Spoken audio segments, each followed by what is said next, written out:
Hello and welcome to the Equiratings Eventing podcast and the next episode in our special IWD International Women's Day series, and another inspirational lady joining us, my good friend who I know I would have had to really force into this situation. She is not someone who wants to do this, but actually anytime I've ever asked Di Brunsden to do anything, she has said yes with a smile. Di, thank you for joining us. Oh, thank you for inviting me. Or maybe not thank you for inviting me, given it isn't the most comfortable thing I ever do. But yeah, thank you. No, thanks for coming on. For context, I suppose it's nice. I've known you for 5 years this year, very soon, 5 years. We met at a mutual friend's wedding, and huge amount of chance in it, but we ended up sitting beside each other, drinking champagne outside in the sun and discussing the future of eventing and where we thought it would all go and how it could possibly go. And you were a driving force behind the concept and remain a driving force behind the concept of commercialization of eventing and what became the Event Rider Masters. Yeah, no, it was, I remember it well. And it was our lovely friend Spike's wedding. Yeah. And yeah, we were really at the beginnings of trying to figure out how to commercialize the sport, and the Event Rider Masters series was forming as an idea. And you guys were also at the beginnings of Equiratings, and the two things seemed to match so beautifully that it seemed like a kind of a match made in heaven, really. So yeah, it was a very exciting time. Very exciting. Yeah, a lot of change even in that 5 years. Are you proud looking at it now, in terms not just Event Rider Masters, but kind of the sport generally? Does it feel different in the last 5 years? It feels different from an Equiratings point of view, for sure. But for you, looking on a more macro level? Yeah, no, I think it's great. I'm definitely proud of the Event Rider Masters. I think it's done exactly what we wanted it to do. You know, bring the sport to more people, make it just that bit more exciting, bring some more information. You know, your team has been instrumental in changing the face of eventing and making it, bringing people to life, bringing the horses to life, bringing the riders to life, all of that. And I just love it. I mean, I've loved the sport since I was a teenager. And I think it gets better and better. I mean, we all have our things that we liked about it. And I loved the very long format, the old roads and tracks and steeplechase stuff. But I also accept that it's not a practical format and it's not sensible in this day and age. And so, I'm very happy with all the changes and the short formats and the way the sport is going. Yeah, no, it's great. Love it. Yeah, it's an interesting one. I mean, it's one we could do a whole show on, and I'm sure we likely will do a whole show on, but certainly I remember one of our interviews with Chris Burton and, how strongly he felt about it. I know Sam feels very strongly on it, in that the old format, and I suppose the longer format, still holds huge value, but it's not necessarily reflective of all of the horses that we have in eventing now, and that there is room for being able to showcase and celebrate horses who are stronger in different phases, or who are more suitable to short format. And actually there is a way that we can have both. Yeah, I completely agree. You see it in other sports. You see it in show jumping, where they have specialist horses doing puissance versus speed classes. We see cricket with short format and long format. I mean, it's all there. I think the short format is a fantastic thing for showcasing the sport. But we all love the long sort of 5 days, the long drawn out badminton and burleys, which are just amazing. Yeah, they're different. Yeah, exactly, and they will. Okay, you mentioned being a teenager, loving the sport. Tell me early, Di, where were you? What were you doing? How did you fall in love with eventing? How have you ended up here, tracking around, following around horses around the world, hoping for the best, weekend after weekend after weekend? How did it begin? Yeah, well, we begin in Yorkshire, so I was a typical unruly small child whose mother was desperately trying to find something to keep me amused, and dropped me off at a local little tiny riding school, which promptly put me on small ponies and got me addicted to riding. And so that's how the riding started. We didn't have any money, beg, steal and borrow. rides on other people's horses and all sorts of things. And but then, I suppose as a teenager, you watch badminton and Burley and stuff on TV, and you get inspired by the likes of Ginny and Lucinda, and of course Sir Mark Todd. When I eventually was old enough and slightly more had a few more resources at my disposal once I'd started work, then ended up buying my own horse, which accidentally, it was not really by design, but accidentally turned out to be a great fit as a little event horse, and in I went, both feet. Completely naive, took up eventing, and just was very lucky to have a little horse, a little mare that kept me eventing right through to the old 2-star long format. Oh, were you still in Yorkshire at this stage, or had you moved? No, I'd moved. I graduated and got a job for an American bank. So by then I was down in London working in the city, which is what gave me obviously a bit of spare cash to spend. Horses and old Land Rovers and all that stuff. Live the country life again. You've had a number of horses in your life, really. I mean, I think probably if we were to do some kind of analysis on the horse that gets mentioned most on the pod, yep. I'm sure definitely Mr. Bass will be in there. I'm sure Hail Bob will be in there. But Leonidas is definitely going to be one of the horses who gets talked about a lot. When did Leonidas arrive with you? What was that journey, or what was that beginning of that story like? Well, by then we were lucky enough to have a horse that Mark Todd had agreed to ride for us, which was a story in itself. And having kind of got the bug with Mark of being a sort of an owner rather than a rider of horses, we started looking for another one. And Mark had this unruly young German horse, which he brought over from Germany as a 6-year-old. And I, through going to Mark's yard, had seen him once or twice, or 2 or 3 times. And I always liked the look of him, but he was always unruly in those early days. And so we watched him, and eventually by the time he was about 8, I think Mark said, well, look, this horse, we're really getting to understand him now. I think he's going to be amazing. How about it? At that point, we bought him from Mark. Away we went. Yeah, and some more of this story is available on the Mark Todd retirement special that we recorded last summer. Pete is on, your other half, and tells the story of how you initially found Mark, and as you say, that is a story in itself. But the high points of not just Leonidas, but of owning an event horse, how much do you still love it? How much have you loved it over the years? Oh, I love it to bits. I mean, I love it, you love the high points, you just deal with the low points. If you can't deal with the low points, you might as well get out of it, because there will be low points. But the high points, obviously, the first time you get a horse to a 5-star like Badminton or Burley, that's just amazing. You just go around thinking, this can't be real, this can't be real. Bananas, this is the thing I've watched all my life, and then suddenly here I am, and it's all going round. And so that first time is amazing. But every time you end up at a 5-star with a horse there, that's always fantastic. But also every time your novice horse does well, or you see your novice horse come out for the first time. I love, all of that. I love the social aspect of it. We've made great friends. We've got great friends. We've had fantastic lorry parties.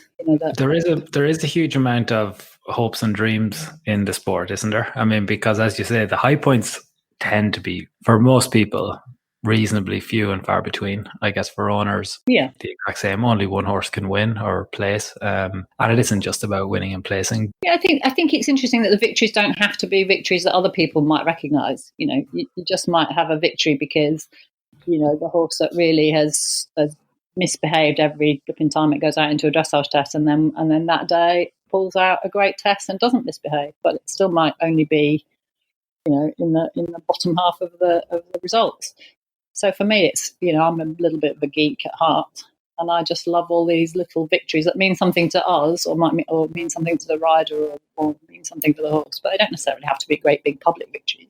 Otherwise that would be awful, because then if it was only the people at the top that enjoyed it. We talked to Pete when Sir Mark was retiring, because you guys have been a big part of his journey, and I guess he has been a huge part of your journey within the sport. What's the last year been like in terms of, how different has it been? It is different. I mean, we had a fabulous time with Mark. He was as you can imagine, it's great being an owner of his and watching him. And he was the inspiration really to get me to get off my backside and do something about eventing in terms of doing the Event Rider Master Series, because he was so articulate about the sport needed more prize money and somebody had to do something about it. So the last year it's been a strange adjustment. It was obviously very emotional when at Campfire he announced his retirement. We cried for about 3 or 4 hours, on and off, because it the emotion in the field was enormous. But we're moving on, and we're still great friends with Mark. We saw him yesterday. We dropped him for coffee. The horses have gone to Porrig McCarthy, who I know you know very well, and that's great. Porrig's a fabulous rider, really nice person. Him and Lucy have made us extremely welcome. Yeah. The horses are settled in there. The girls, the team on the ground are great. So it's an adjustment, and I'm sure we won't really, we'll constantly feel the loss of Mark, but life goes on. Life goes on. Now, you're going to Baraka tomorrow. By the time this comes out, Baraka will have passed, so we will know how it all played out. You mentioned Porrick. They're establishing their relationship together. I'm obviously talking about my friend Leo here. They're establishing their relationship together. Am I right to be getting excited again for the hype to be coming back? That bit that you always say, Diarm, please stop. Please stop putting him up for favourites for badminton. Please stop talking about him as about to make Mark Todd world number one. Please stop doing this, because it never works out well when you do this. But I'm starting to get a little bit excited again, Di. Yeah, well, we all get excited, but I think stop doing it. Yes, let's not overdo it. I mean, I think we own half a horse called Falula that Porrig's got, that Nick and Mandy Boyle own the other half of. I think she is very exciting. So maybe you could transfer your excitement from Leo and let him try and jump around without all that weight on his back, and give it to Falula, and she will absorb it and shine it, and she'll do amazing things, I'm sure. I know, it just doesn't work that way though. You just fall in love with these things. You just can't help yourself, and it's actually something I love about sport. It's something that, as you know, I didn't have an eventing background or even an equestrian background, and I suppose I didn't expect to happen to myself. I love Liverpool. I don't think a show goes by when I don't talk about it. I don't think a minute of my life goes by when I don't think about it. And I didn't really expect it to happen in eventing, to be honest, that you would find horses, riders, personalities, stories that you would really love. And his is just one of the ones that, for me, I love, and everybody has their own ones. But it's hard to put into words. It's one of those funny things that I completely get why, the ideal is, well, maybe we'll just not get as excited about it this time, because if we don't get that excited about it this time, then we're not going to be let down, and actually we can all just see what happens. But you just can't. I mean, I'm sure it's the exact same as an owner. You just can't hold it back. I mean, you might not say it, but certainly for me, I can't not feel it, where you're like, okay, maybe if you just go there, win Baraka, and then we will have the conversation again. Yeah, it is a funny thing. The whole, Leo owes us nothing. He can be amazing and he can be not amazing. We'll see. We will see. You won't dampen my spirits, Di. Okay, International Women's Day. I asked you to come on because firstly we get to have the chat about eventing, and you're certainly one of the most inspirational people that I know in the sport, and you've given me a great welcome into the sport. And as I said at the outset, anything that I've ever needed or anything that Eck Ratings have ever asked for, you've always said you would help us, and you always have helped us.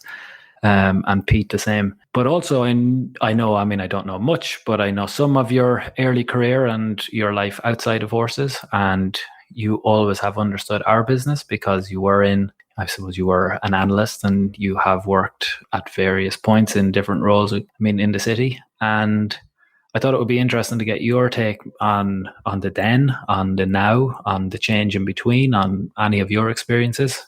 The International Women's Day podcast series for us I suppose, is more about shining a light on people within the sport and the different experiences and opinions that they have on where we're going. Because I think in terms of the sport itself, we do talk a lot about the equality that we have on the field. But actually, I think everyone's journey to that on the field equality is different. That includes owners as much as riders. And I thought it'd be great to kind of get your early experience in your life outside of horses and where you feel or what International Women's Day means to you now. Oh, Lordy, lots of big questions. I mean, my career was in technology in the city, and I started there in 1984, so we are going back a bit. But I think what's interesting, reflecting on all of this, is how things have changed for me when it comes to women and women being acknowledged and women not being discriminated against. And maybe for younger people, it still feels like it's not great. But I can tell you that, for me, the difference in the last 30 years is enormous. And, I can tell you when I started in the city, I mean, I joined in a graduate training scheme, and I won't tell you which bank it was, but by the second year, my second year, I was kind of handed over the baton as the person who had to go around to all the new female graduates and warn them about a particular male manager whose behaviour was less than ideal. And it was a kind of normal thing. Everyone just thought, oh yeah, well that happens. We'll just warn the newcomers, but we're not doing anything about it. And we used to go up to a trading floor, and the trading floor would be full of men, and the only women there would be beautiful, stunning women who were all the assistants to them. Yeah. It was a funny world. And I got involved in the .com thing, which we were going out. I had to go out and be involved in sales teams, and I'd be the only woman walking into the room. It would be men buying. We go in. I was the lead person, but I can tell you that the guys in the room, their eye contact is with all the men that walk in, and they assume I'm there to take the minutes or make the tea, and they literally will shake your hand last. They'll reach out and shake all the hands of all the guys, and then you'll be standing there, and they'll finally shake hand, even though you're the lead person in that case. I was going to ask a question like, how did it make you feel? How does it make you feel now? But is there a level at that time where you expect that, where you're accepting of that, where it annoys you at the time, but you don't have really any channel for it? Or, what was it like, being that person and knowing that actually I'm here on merit, and I know probably more than the, three men on either side of me, and nobody is looking directly at me, or the conversation's not being had with me. Was that? No, it is. I mean, I don't know that I certainly was not obsessed by it, and it wasn't a huge, you just sort of, maybe because that's how it was, you just learn to deal with it, and you start to learn techniques and things to do, try and minimize things. Just stupid things like walking first into a room or speaking first. Just make sure in a meeting, if you're the only woman there, find something to say first, because if you don't do that, you'll get drifted into the background. I had a lovely cartoon. You may know this cartoon, but I had it on my wall for quite a while, and it was a picture of a committee meeting, and it was all men around the table and one woman, and the chairman says, "Very nice idea, Miss Jones. Perhaps one of the men could suggest it." And I had that because it was sort of a bit like that. And I suppose you have to have, maybe then as now, you have to have sharper elbows, and you have to do a bit more, play the game a bit in order to get what you want. I mean, I don't think we're there yet by any long stretch, because I think it would probably be naive of us to not think that is still a thing. But you talked about the change. You talked about the change in it. How did you see a change, kind of even in your time in the city? Oh, it became. I mean, when I started, there was. I mean, we're going back a long time, but there was no such thing. There wasn't anybody in charge of diversity or worrying about that. It was never talked about in the beginning. But it came in over the years. So over the 20 years that I was there, by the time I left, diversity was top of the agenda, and people were much more aware of the need to, not show bias and to and that a diverse workforce was highly valuable, and that women bring a lot to the table. So yeah, no, I saw it change a lot. And it became a board level issue by the time I left, which is great, but it's not that that might be true in the UK, but it's not necessarily true worldwide. And those things bother me still. And I support a charity called Women for Women, and they support women who have been affected by war around the world, victims of war, and they operate by giving them new skills and supporting them. Because women are often, they're not often the fighters, but they're often the victims, and they're often raped and go through terrible things. And, a charity that, looks at that is, I think, well worth supporting. So, if anybody feels like doing something for International Women's Day, then I would recommend that charity as one to look at. Yeah, we will share the link alongside your pod. Tell me, Di, what do you think of the kids now? I'm no longer in that bracket. When you see people like Greta taking over the world, and you see, I suppose, a younger generation of men and women, but in this case, women in particular, who would have come through a very different experience. So in the last, 20 years, while we're in no way there, but the challenges for women probably have changed, and the acceptance level is a lot lower.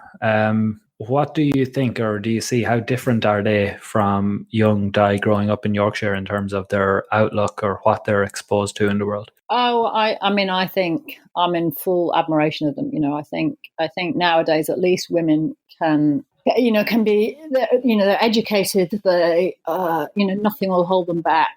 I think there's more of an assumption that women can do anything, really. I mean, look at women in sport. We've got women in football and rugby and cricket. I mean, you just see women everywhere. It's not such a shock. It's not a shock when your airline pilot turns out to be a woman, or your surgeon turns out to be a woman, whereas, 30, 40 years ago, that might have caused some people to take in a deep breath and go, oh, really? Is that right? Whereas it seems to me, the world is I'm not saying it's easy, but a lot of things are much more available than they were. I'm sorry to bore you with my stories, but my careers advisor, I went to a girls' school. I managed to pass my 11 plus. I went to a grammar school, and when I was 15, I think, I went to the careers advisor, and for whatever reason, I decided that I wanted to be at that stage a meteorologist. Don't ask me why. Oh wow!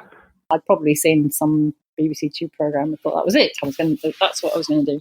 And I went in there and I explained that, and the man, of course, looked at me a bit weirdly and then said, "Well, perhaps that's all very well done, but perhaps maybe an air stewardess." Wow. So that was entertaining, but that isn't there now, Di, really, or it's certainly. I mean, it's called out now, which I think is a big difference, and it's one of the things that I've definitely been learning about. That actually, like being able and being ready to call it out is absolutely dependent on both sexes. And I think we're getting closer to that. As you say, pilots and crew being all female, or surgeon being female, or any of the professions, meteorologists being female. In fact, we're getting to a point where if they're not, and if women aren't represented, that it's strange or that it's questioned, which I think is probably something that I've learned in recent years, that actually we men should be involved in this, and it isn't a women's fight for women.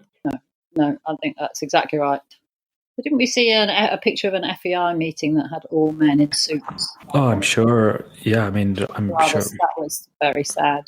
To see what is essentially a 70% participation female sport represented by, I don't know what it was, but I think it was very much like 95% men in the picture. Yeah, it's an interesting one. I mean, I think the one thing I would say about the FEI, and I think eventing generally, and it's something that we're talking about a little bit this week, is that I think that is less and less that type of, I mean, a lot of these big sporting governing bodies, a lot of them have come through a lot of committees over a lot of years. So there's still people who are kind of have their place there, probably from some time ago, possibly before gender equality and diversity was recognized as such a key piece. But now I think when you look at particularly eventing, so at the FEI, you've got Sabrina as Secretary General. In eventing, Catherine Narinder is head of eventing. in the US, Max Corcoran is the president, and in BE, Jude Matthews is the president. And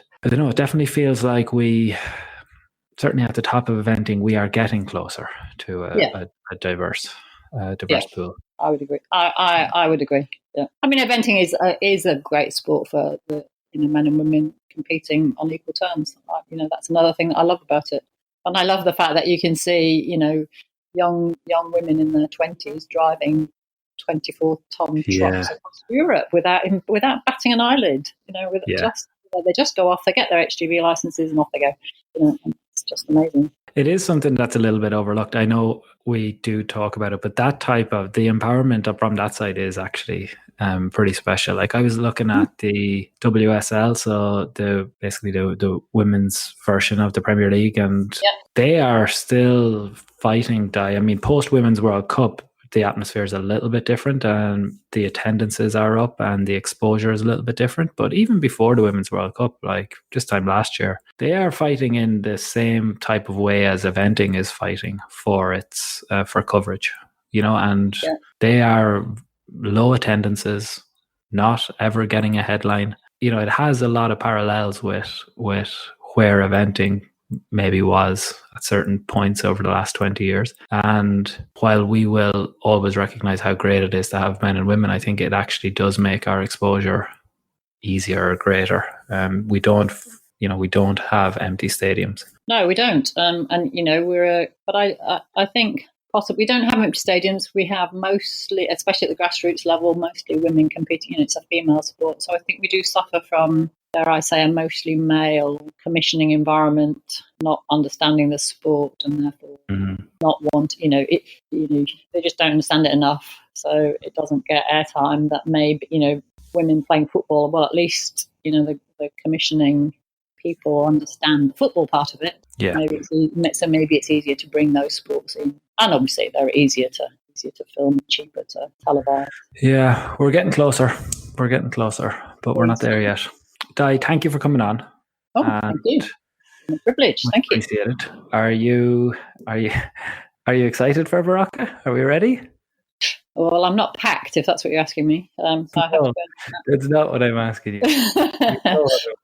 And I will let you avoid it because I make you do this all the time. I am excited. I am definitely excited. I think Porrig's doing a fabulous job with Leo. They're showing signs of a proper partnership, so I'm sure they'll be fine. We'll have a great time. Exactly. Well, we will be wishing you the best of luck and them the best of luck. And again, thank you for coming on. It's always brilliant to catch up, and we really appreciate having your insights and being honest with us. And I will see you post Baraka, I hope. Thank you very much. Great. Thanks, Di.